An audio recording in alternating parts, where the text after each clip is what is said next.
Welcome back to the forecast brought to you by Headstorm, the show that teaches you how to engineer growth by learning from industry luminaries to provide you with tactical steps you can use tomorrow. Hi, I'm Julian Placino, host of Headstorm Forecast. In today's forecast, we are joined by Jon Quesnel. Jon is the Chief Development Officer at Northwestern Mutual. Today, he's talking about his process for developing people into leaders. Jon, it's an honor. Let's get started.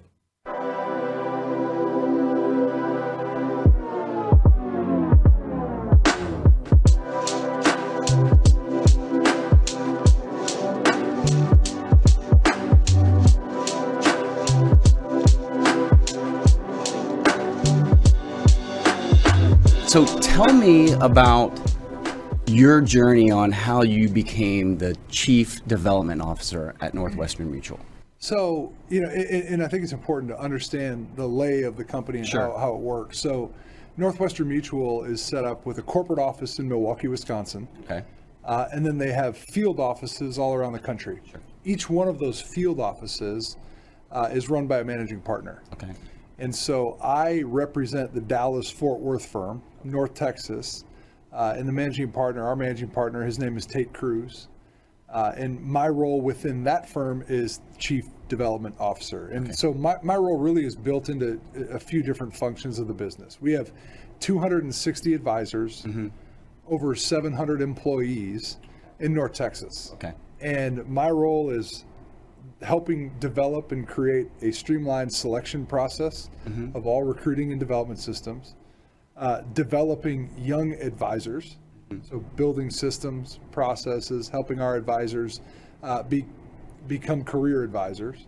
The third thing is through our training program, training new people, new advisors, and building them up so that they have the knowledge and skill to be able to go to market. And then fourth is our leadership development program, helping our young, aspiring people in our firm become the leaders they desire to be. There's many different career paths a new person can take. And so my role is really to help them kind of find that career path and help them develop into the leader they want to be. Okay, great. And there was a lot of aspects that you covered there, right? Yeah. So it's a variety, if you will, probably very dynamic role. And it goes from recruiting, is I think what I heard, all the way to leadership development. And so walk me through that journey of a financial advisor, somebody coming in. How do you source them? What's the best way to assess skills to become a good advisor and then grow within the organization? Yeah, no, that's a good question. I think a lot of it, for us, it's meeting people where they're at. Okay. The development process, the development of people starts in the selection process. Okay. I'm a firm believer that this is the greatest career in the world for the right person. Right. But I'll get just for perspective. We have 9 recruiters in North Texas. Okay. And we will interview over 4,500 people this year. Wow. That's a lot of people. And we'll turn on somewhere between 60 and 80 contracts. Okay.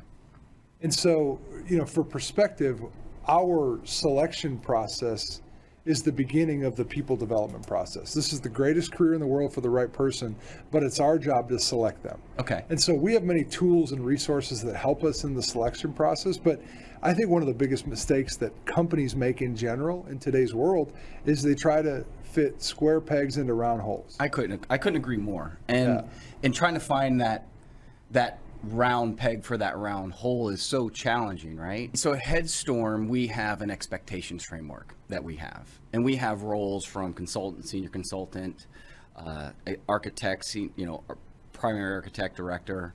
And we go through similar things around testing competency around what they are going to go do. Yeah. And so, it's interesting that you say that the LIMRA, and we do coder pads for developers to go see how successful they were going to be, but it's not based on behavior, right? And I think the LIMRA does behavior, if I'm correct. Yeah, it looks more at the market they're in. Okay. And the likelihood of success given where they're coming from.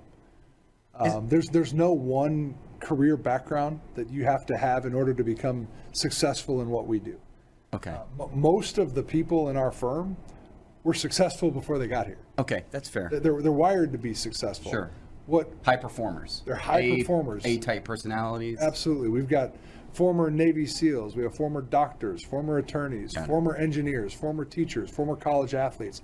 They were all successful before they got to us. We're not naive enough from our leadership team. We're not naive enough to think that they're successful because of us. Okay. They're successful because they're wired to be successful. What we want to understand is what's going to take them to the next level.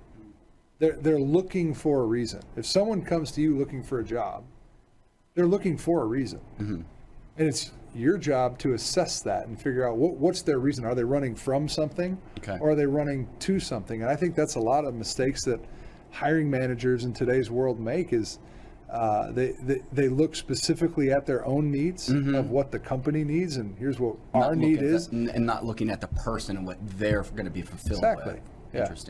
Interesting. So, tell me this. How did you develop your passion around people management and growth? Well, I think I screwed up a lot. And I pivoted a little bit there. Like, yeah, no.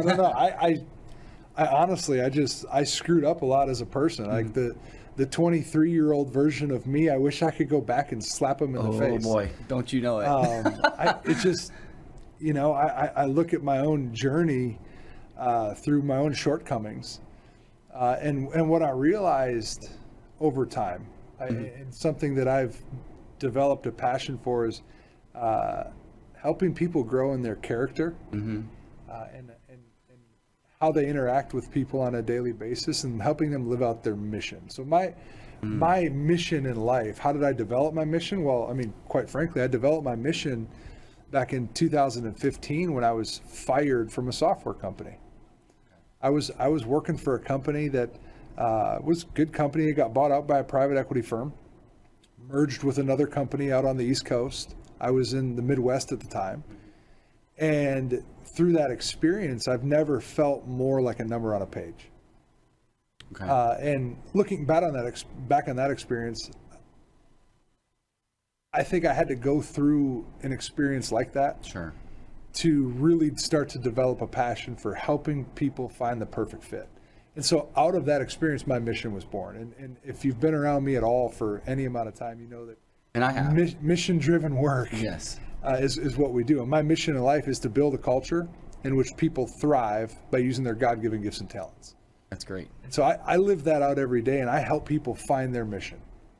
And if they can find their mission, what they do is important, but why they do it is going to be even more important. So it's interesting. So we talk in Headstorm about culture a lot. And I have this hypothesis or thought process that culture is two things. Culture is the place in which you work and the activities that happen, whether that be happy hours or game nights or anything, activities around that. But really, I think in my mind, culture is driven behind the what is the company doing for that individual to grow in your role, to your point. Yeah. And I'm interested to understand your perspective on that, because I think the personal growth is the engagement, and the activities that happen within the organization, it just accentuates the culture, if we say culture. Does that make sense? No, it does. And here's a convicting thought. Someone once told me that your culture is a sum of all the things that people say that work there when their leaders aren't in the room. Your culture is a sum of all the things That's provocative. that the people that aren't leading the company, of all the things that your employees say when the leaders aren't in the room. That's the sum of your culture. Yes.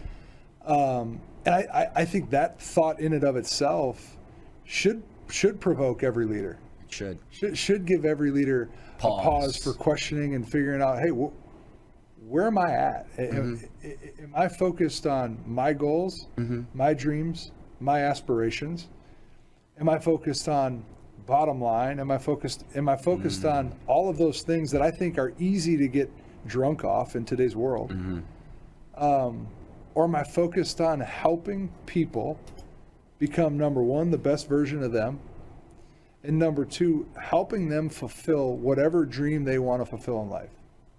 Great. Can they do that right here, given the experience that they're gaining right now? Whether that's a brand new software engineer that, may or may not be with you for the next 30, 35 years. Sure. Are they having a world-class experience sitting right where they sit? I think that's important. It's I huge. think it's important to analyze if no matter what. I've got people on my team that I know aren't going to be with me the next 30 years, but I want them to look back on this time and think, you know what? Those were good years. It's a chapter in your life that you learned a lot, right? Yeah. And you're proud as the company that you work for to send them off into the world and go achieve the things that they want to do, knowing that you've prepared them at a specific point in time to get the skill sets. Yeah. So to sum it up, it's all about perfecting the general flow of things, cutting out the fat and making your whole process better, from recruitment to systems building to training and leadership programs. More efficient, more aerodynamic, more streamlined, right? But to build tomorrow's leaders, you need them to be flexible and meet them where they are, and then build them up from there by using a program that adapts to them, to where they are, to what they actually require to grow. Jon, you really gave us food for thought here and got really personal about your journey. Thanks for that. In our next segment, we're going to talk a bit about highly effective communication, why soft skills matter, the topic of feedback, and how to build character, so stay tuned. So talking about skill sets a little bit, there's a big difference between hard skills and soft skills. Yeah.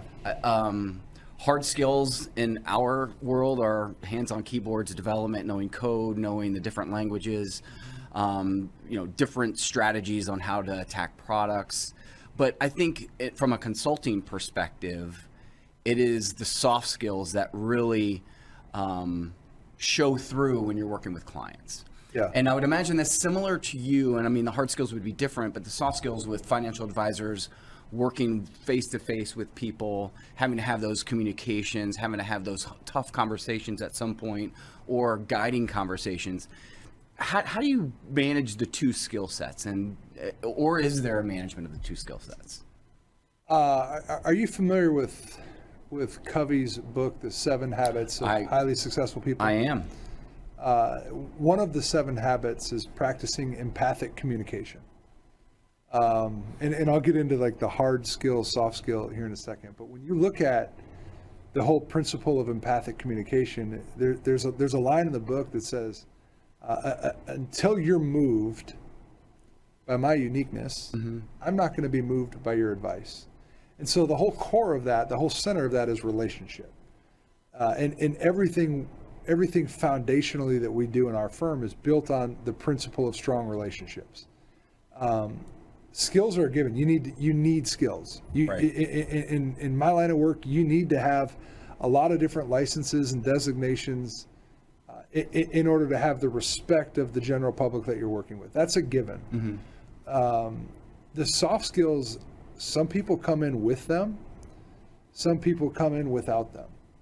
It's so hard to develop that soft skill. Well, it is. Sorry to interrupt. No, it is, because what have we been taught since we were little? Everything that we've been taught, reading, writing, arithmetic, every single class we went through in elementary school, middle school, high school, college, and so on, we've been taught competencies. We've been taught how to go out and gain knowledge, to get a good job and do all these things. But very little time in those years was spent on character and giving real hard feedback. And I think that's what you're seeing with this generation right now coming out of college. They get punched in the mouth because the real world hit them, and it sets them back, and it throws a lot of people, even people my age, even people older. It's hard to receive real feedback, and I think the reason why is because in our feedback-driven world, there's no relationship. And so I live by the principle of accountability without relationship feels like harassment. So in order for me to have the difficult conversation with someone, either about a character flaw or a communication issue that they have, in order for me to have the real conversation, we've got to have a relationship first. That's super important. And they need to know that I care. They need to know that my team cares. They need to know that our leaders care enough about them where this is coming from a place of love and not from a place of do this because you need to do this. Yeah, that's awesome. Fantastic. So on that topic of feedback, when you go through, a financial advisor goes through their life cycle, their process of developing, and you're giving this feedback, is there a point, and I know it's more an art than a science, but can you tell when somebody goes from an individual contributor to a leader? And how do you assess that? And once that assessment happens, do you treat that person a little bit differently? Because you talk about feedback, it should be feedback constantly. Yeah, I think this varies across industry. Like Okay. different industries are going to experience at what point is someone a leader than others. In our industry, it's really, it starts with, have you been there and done that? So number one, do you know if you're gonna become a managing director or a managing partner or someone in my shoes? In general, not always. There are non-traditional paths to leadership, and part of my path was that. But in general, the people that you're coaching and developing are going to want to know: did you sit in my chair before? Have you gone through what I've gone through? Have you walked in my shoes? Right. Yeah. And on top of it, they're going to look at your production. They're going to look at your lifestyle. They're going to look at the things that you're living out.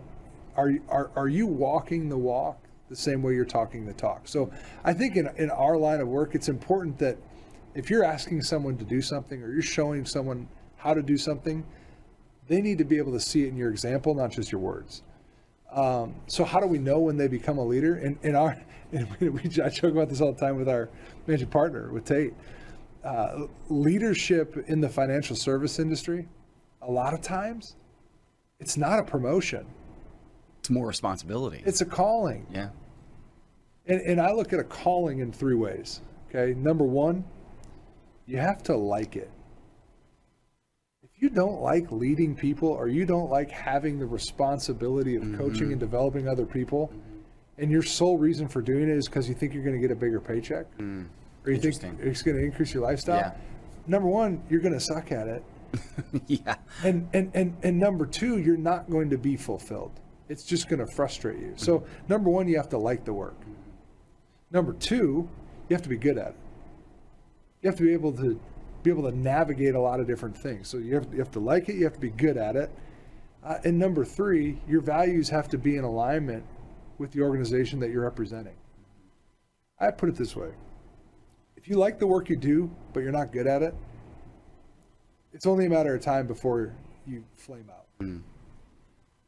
If you don't like the work you do, but you're really good at it, then you're never going to be motivated, and you're going to become complacent. The alignment. If you like it and you're good at it, but your values aren't aligned, it's only a matter of time before you have a knockdown, drag out fight with your management or senior leadership, and you guys go your separate ways. So when I assess whether or not someone's going to be a leader, or when we look at even the career as a whole, we assess it based on those three things. Do they like it? Are they good at it? And are their values in alignment with the firms and the people they're going to be around? If those three things are yes, retention skyrockets. It's a fantastic answer. I love that. You can learn to be competent. You can learn the ins and outs of big data, spreadsheets and strategies and whatnots, but soft skills are much more difficult. Emotional maturity, the ability to instill trust in those around you, that's something no educational program can give you. And they are critical to what gives a leader that spark, which some have and others lack. If you couple that with the fact that sometimes joining the leadership team isn't a promotion, but a demotion, more hours, more frustrations, more responsibilities, it's no wonder why some companies have such a hard time finding the right people for the job. On that thought, let's flip the script and go into our next segment. We'll talk about staff retention and why all of us are beating ourselves for not buying Zoom stock a couple of years ago. And so from a retention perspective, last 2.5 years of this world has been crazy. Yeah. And so when you talk about retention and the trends that are happening now, like the Great Resignation, how is Northwestern Mutual thinking about that? Were you impacted by it? If you were, how did you address it? Are there things differently that you did? Yeah. I mean, So let me give you some historical perspective Sure. of the industry. So the industry average, so an average financial advisor that comes into a career, any idea what their retention is to the 5th year? What percentage of them are still advisors 5 years later? Once they started, I'm going to say 50. 8 to 9%. Wow. The firm that I'm a part of here in Dallas, Sure. our retention is about 25% to the 5th year. Okay. So we're 3 times the industry average. And this goes back to the principle, it starts in the selection process. If you select the wrong people, doesn't matter if They're going to self-select out. they're out, potentially, right? They're out. So it starts with selection. And I, we're really proud of one That's out a of great 4 number, advisors are still with us 5 years down the road. Because how many people do you know are with the same company that they were 5 years ago? Yeah. Very little. Very these few days. Yeah, very few. in this day and age. So we're very proud of that retention. I don't think it's where we want it to be, but what have we done? It starts in the selection process, and it starts with who we select and build and develop to become our leaders. Are leaders people that new people want to follow? Mm-hmm. The purest definition of leadership is by one of our managing directors. His name is Eddie Caldwell. He says to me all the time, he goes, think you're a leader, just turn around and look. Is anyone following you? If nobody's following That's you, then you're not a powerful. leader. That's powerful. And so it goes back to that whole title is not a leadership. And so in our firm, as we think about retention and building a culture and building leaders, it starts with those principles. That's great. Yeah. That's fantastic. Well, actually, and to answer your question on what have we done the last couple of years, we've had to get creative. Okay. We've definitely had to find ways to think differently about our employees. Remote work. Flexibility. I mean, even in the financial services industry, like here's something over the last 20 years that's been a huge shift for us. Mm-hmm.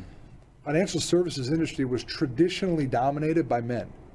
Mm-hmm. Now, as more working moms and women have come into this career, it's forced us to think differently about what time we may start meetings because there might be kids having to be dropped off and picked up. Be more flexible on even events that we go out and do. Like every event that we do now is not just a golf outing where traditionally that's what men like to do. Mm-hmm. Now we have to think differently about what can we do that's more inclusive to include all the different types of people in our firm into these types of events. So, I mean, there's a lot of different things that we've had to do and think differently to retain the talent. How, on that same note, we're a technology firm, consulting firm. How has technology played a role in that, or has it? I mean, I'm sure it has. It just to what extent? I mean, if I could go back 4 years, I'd buy a lot of Zoom stuff. Oh, yeah, you and everybody, right? Yeah. But no, I mean, obviously, the technology has increased the proficiency of our advisors, where they traditionally used to have to go drive to meetings or have their clients come to them. Mm-hmm. Now we start a meeting with a button. And we end a meeting with a button. And so we're in the world of 3 or 4 years ago, we used to be able to see 3, maybe 4 people a day. In today's world, you can have 8 meetings back to back with clients on Zoom. You can see more people in a given day by leveraging technology. And on top of that, the planning process, the technology, the algorithms, and the financial planning software that's available, it's phenomenal what we can do in today's world, but we've had to embrace it.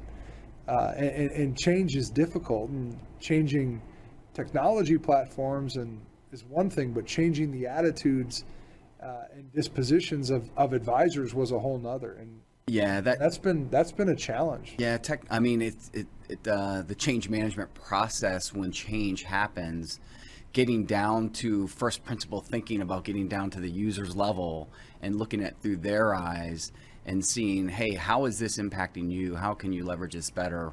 What can you do with the technology that you have and that could enable you or cripple you? I think it's a big thing to do that change management process. The Industrial Revolution gave us something that up until that explosion, we lacked as a species: leisure time. Before the steam engine and all those nifty toys, we simply existed to survive. Day in, day out. Hobbies weren't hobbies. They were a means to make money. You learned to play an instrument, not to unwind, but because you needed it for work. Then, suddenly, we had a lot of time on our hands, and that idea evolved. And we, humanity, see technology as the means to attain just that. Like Pavlov's dogs, we've been trained by tech. Is it any wonder that now, with so much tech and so much innovation, the workforce is demanding more flexibility, more free time, more efficient use of their time? Change is difficult, but we as leaders have to embrace it. And part of that means looking at what the future holds and seeing how to leverage it for the sake of the team. The Forecast's next segment will give you the inside scoop on how to help your employees reach that next level. All right, purpose. So the expectations framework was made simply as a guideline, as a framework. It's not a checklist. We understand that everybody here, they're human beings. You're not going to exceed in every single category on your mid-year or your year-end reviews. That's just not possible. But it is a guideline to set you up for success at Headstorm, and I think even beyond that in your career in general. It does empower you to really own your own career development. You can take this expectations framework, the things that you learn from it, and really just grow even beyond that. It's in place to help you to be more than just, hey, I'm a software consultant. Hey, I'm UX focused. I'm product focused. But to take you to that next level to one day eventually be a successful executive. Even me, I mean, this expectations framework, I'm in HR, like, I'm not a technician. What is it? Why do I need to abide by this? But I feel like by abiding by this expectations framework, by this guideline that's been set in place, I've been able to take my career up into the next level. So these are all things that I'm sure you've read, maybe, hopefully, in the Employee Atlas about why the expectations framework was made, but it's really in place to set you up for career success overall.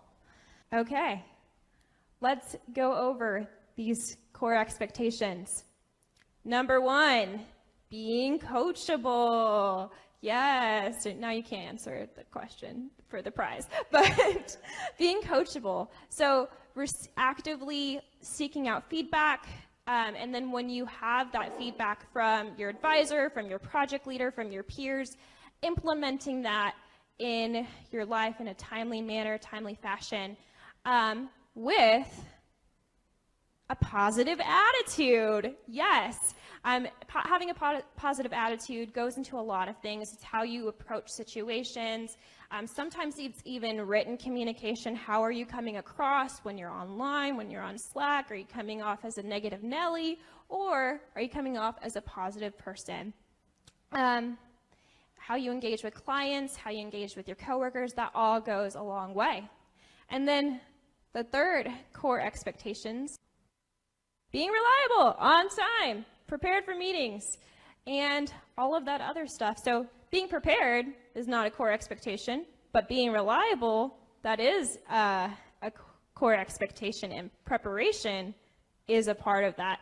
So showing up on time for a meeting, maybe a minute early if you're hopping on a Zoom call. Ooh, getting there early, not 2 minutes late. So yeah, just being reliable, being on time every single time. So these are the 5 pillars of the expectations framework. It's not evangelism, it's evangelist, technician, leader, professional, and innovator. So this little bit of the expectations framework, on the evangelist piece, that's being a thought leader. That's exuding culture and everything that you say and do. Sometimes that's even outside of Headstorm, we're not preachers or anything like that, but you're an evangelist for Headstorm, for technology, for the work that you do at Headstorm. Being a technician, sometimes that means that you're a subject matter expert in one area or another. You may save the day with your amazing code or your amazing design work, and my thing is amazing emails, right? Because I'm such a technician. Being a leader, improving processes, techniques, inspiring ideas. That does not mean that you need to be a project leader or an architect on a project. You can be a leader and you can be an intern or a consultant. Being a professional, the way that, you know, maybe you dress to work or show up, that's all in professional, right? But how you communicate to clients, how you communicate to one another, that all goes into being a professional here at Headstorm. And then innovator, that, you know, sometimes is coming up with creative ways and solutions to different things and different pieces. You can read this all on our website, actually. That's where I pulled this from. And I was like, oh, this is so nice.